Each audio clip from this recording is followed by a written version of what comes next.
નમસ્કાર. રાજકોટમાં એનાલોગ પનીર અને ચીઝ પર પ્રતિબંધ બાદ આજે હાઈ વોલ્ટેજ ડ્રામા સામે આવ્યો છે. ફોર્ચ્યુન નામના કારખાનામાં આરોગ્ય વિભાગની ટીમ તપાસ માટે પહોંચી હતી, પરંતુ કારખાનાનો દરવાજો અંદરથી લોક કરી દેવામાં આવતા અધિકારીઓને બહાર જ રાહ જોવી પડી હતી.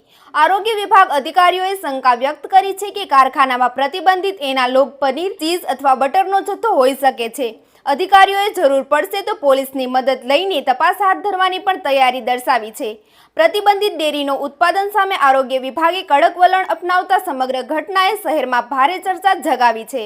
વધુ સમાચાર માટે જોડાયેલા રહો RP Gujarat news, Rajkot.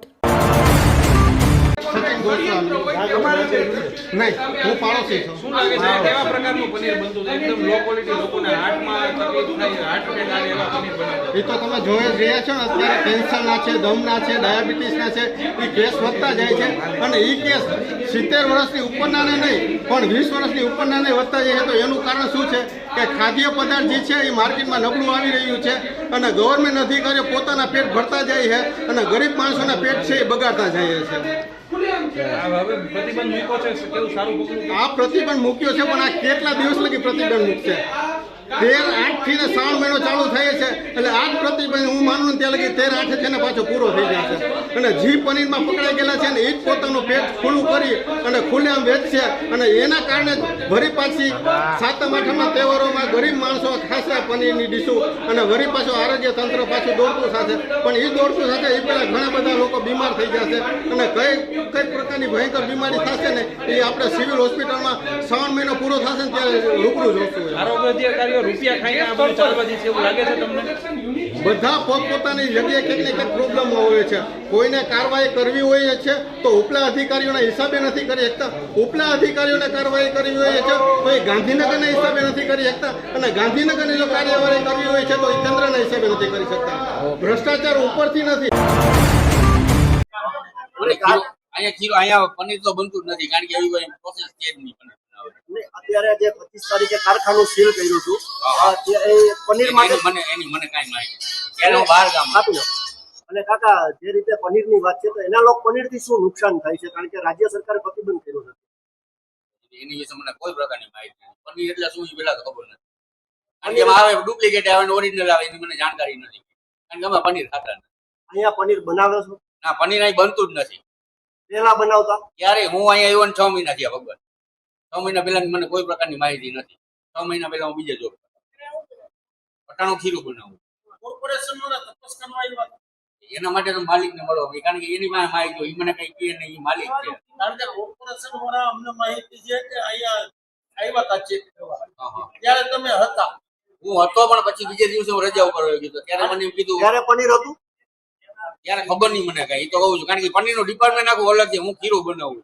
Department કઈ જગ્યાએ છે? આમાં જ છે, પણ મારું કામ આ છે. હું એમાં ક્યાંય ધ્યાન નથી. તમને બીજા ડિપાર્ટમેન્ટમાં કયા પ્રકારનું પનીર બનાવો?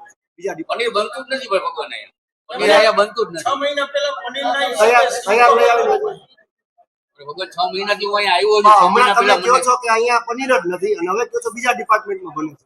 અમારે બનતું નથી. અમારે અહીંયા પનીર બનતું જ નથી. તૈયાર લઈ આવીને વેચે છે. એવું બની શકે. એના માટે માલિકને મળો, કારણ કે ક્યાંથી લઈ આવતા હું કરતા હોય એ મને કાંઈ ખબર. કઈ પેઢી કઈ છે આવડી તમારી? ફોર્ચ્યુન. અને માલિક કઈ જગ્યાએ છે? અરે હશે, એ આવશે 11 વાગ્યાની આસપાસ. તમને ખબર નથી સીલ કર્યું તો કોર્પોરેશન પનીર ભાઈ માલિક છે, એ થોડો મને કઈ વાત કરે કે આમ થયું તો એમ થયું. લાંબા સમય પકડવામાં આવે છે, ખોલતા નથી. ના સાહેબ, અમે ખોલાવશું, અને જો પનીર હશે તો એનો નમૂનો બી લેશું.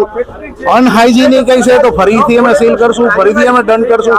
કડકમાં કડક કાર્યવાહી. કડક કાર્યવાહી પહેલા કરી શકતા હતા, કેમ હજુ સુધી થઈ નથી? ત્યારે બી કરવામાં આવી હતી તો શા કારણે અત્યારે ધમધમી રહી છે? એટલે પણ અત્યારે પેલા હજી ખોયલું નથી, એટલે ખોલશે એટલે પછી અંદર જઈને અમે જોશું કે ખરેખર શું પરિસ્થિતિ છે. જો એની અંદર પનીરનો જથ્થો હશે તો આપણે પેલાના માલિક કોણ હતા? પેલાના માલિક મારા સાહેબ યાદ નહીં, પણ ફેક્ટરીનું નામ ફોર્ચ્યુન પનીર છે એટલું મને ખ્યાલ છે. તો હજી સુધી સર બીજા પેઢીએ ચાલે છે સાહેબ, એવું છે? હા, એટલે જો નોટિફિકેશન એટલે નોટિફિકેશનના આધારે અત્યારે સદંતર આ કાર્યવાહી અમે ચાલુ કરી દીધેલી છે, બરોબર છે. જેટલા ઉત્પાદન યુનિટો છે, રિટેલ યુનિટો છે, આ બધી જગ્યાએ જે નોટિફિકેશન આધારે ફૂડ સેફ્ટી સ્ટાન્ડર્ડ પ્રમાણે કાર્યવાહી કરશે એ કડક કાર્યવાહી અમે કરશું. મોટો સવાલ, આરોગ્ય શાખાએ રેડ પાડી હતી તો એની નાક નીચે કેમાં ધમધમથી ફરી પાછી ના, જે તે સમયે કાર્યવાહી પાછી ન કરી. જે તે સમયે સાહેબ આપણે આનું સે- ગાંધીજીના 3 બંદરની જેમ આરોગ્ય શાખા બેઠું હતું. નહીં એવું નથી. ત્યારે બી આપણે એનું સેમ્પલ લીધું હતું, એને નોટિસ બી આપી હતી, દંડ બી કર્યો હતો અને આપણે સીલ બી કર્યું હતું. સમજી લો, સીલ કર્યા પછી પણ જે ધમધમે છે, સીલ કર્યા પછી પણ એને જે તે બાંયધારી કોઈ એની પ્રોસેસ શું હોય છે સાહેબ સીલ કરવાની? ઈ હવે આરોગ્ય અધિકારી ના એવું કોઈ દી ન હોય. એવું કોઈ દી ન હોય. અત્યારે સીલની કઈ પ્રોસેસ હોય સર? હા, અનસીલની પ્રોસેસ એ અમારા આરોગ્ય અધિકારી ડોક્ટર જયેશભાઈ વાઘાણી છે, એને આપ પૂછી શકો છો. બધી સીલની પ્રોસિજર આપને જણાવશે. સીલ અને અનસીલ એવી રીતના જ થાય છે? કઈ રીતે પ્રોસેસ થાય છે? કેટલા મહિના પછી અનસીલ થઈ શકે? એ સાહેબને ખબર છે. પ્લીઝ અત્યારે અમારો પ્રયત્ન એવો છે કે આને ગમે એમ કરીને ખોલાવવું છે અને એની અંદર શું પરિસ્થિતિ છે અમારે જોવું છે.